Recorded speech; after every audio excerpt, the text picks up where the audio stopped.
In yoga, there are 5 different states of mind that is classified. This classification helps us to understand how our state of mind is and where we can go from that state. 2 of the lowest states are, we can consider them below normal. The first state is the disturbed mind. The mind which is restless, which is going from one place to the other, which is constantly wandering, which is, if you observe it, it just takes you everywhere. There's no stopping, there's no centering, there's no weight to it. You have absolutely no control over it. It just goes here and there.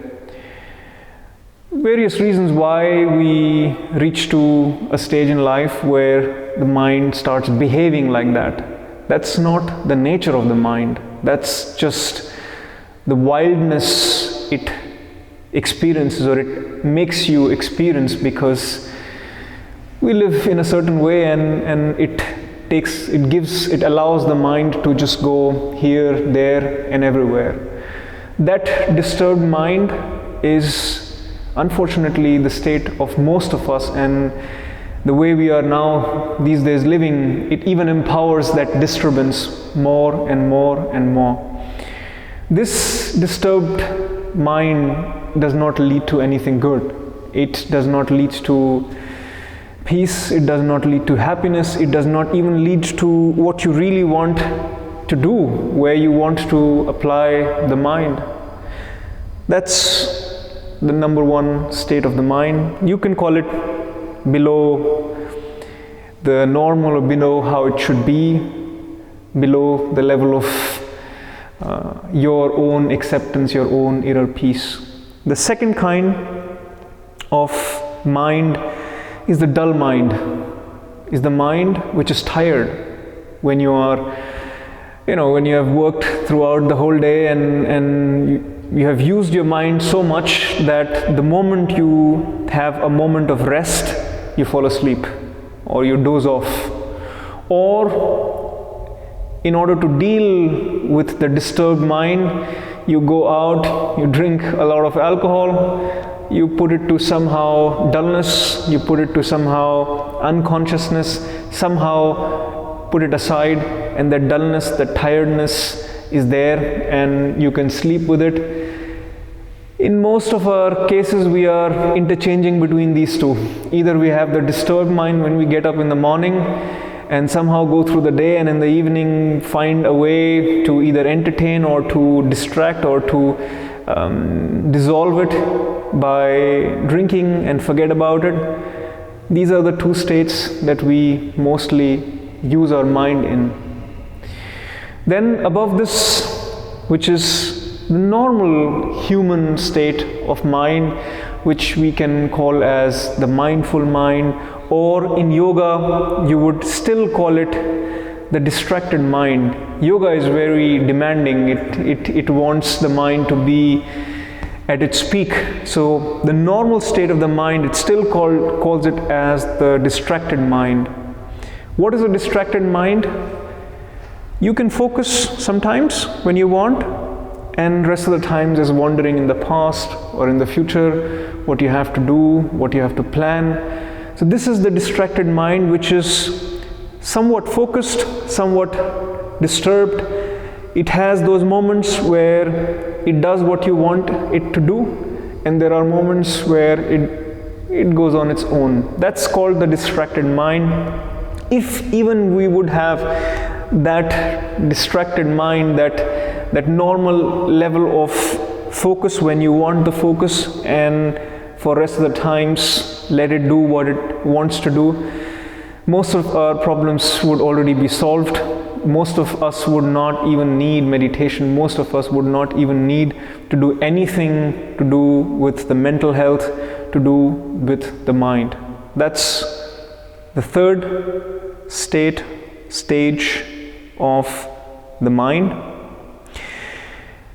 The fourth stage, which is a bit higher, is one-pointed mind. where your mind has the ability to focus, to concentrate on one particular point.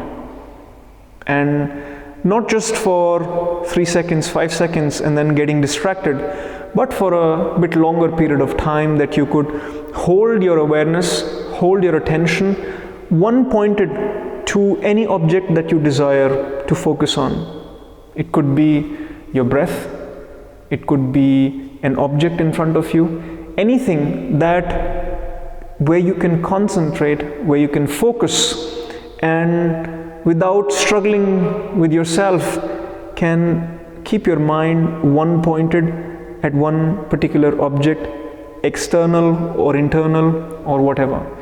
That's the higher mind, the fourth state of mind, one pointed mind, which a lot of yogic practices are aimed at, because from here starts the extraordinary journey into oneself. When we want to understand ourselves, when we want to understand the world, when we want to know really, when we want to be conscious, it starts happening when our mind is becoming more friendly and becoming more one-pointed. It can focus on one particular object and it starts to know that object with its direct experience. And then there is one more higher stage, which is, you can call it the meditative mind, where it not only can focus, but it can also expand at the same time. It can expand, your consciousness can expand to not only have the awareness on one object, but on an entire space as wide as your consciousness can go, and your mind can hold all of that in your awareness without getting distracted, without getting dull or sleepy, without having those phases where it's moving away. It remains. If you want it to focus on one point, it can focus on one point. If you want it to focus on your awareness to spread, your consciousness to spread on a wider area, it can do that as well. That's the meditative mind. When you just become few minutes aware of how your mind is, you can feel it's sometimes in stage number 1, sometimes in stage number 2, sometimes in 3, very rare cases 4, and very, very rare cases number 5. And there is a journey that one can travel from these lower states of the mind, from these unhealthy states of the mind, towards a mind which becomes more friendly, which becomes more how you want to use the mind, and that gives you immense power, that gives you the entire horsepower that the mind has, not only to become more spiritual and understand oneself, but also in your daily work, in your daily life, in your daily job, whatever you do. It does not matter what you do, but to have that healthy, strong, focused, controlled mind is worth having.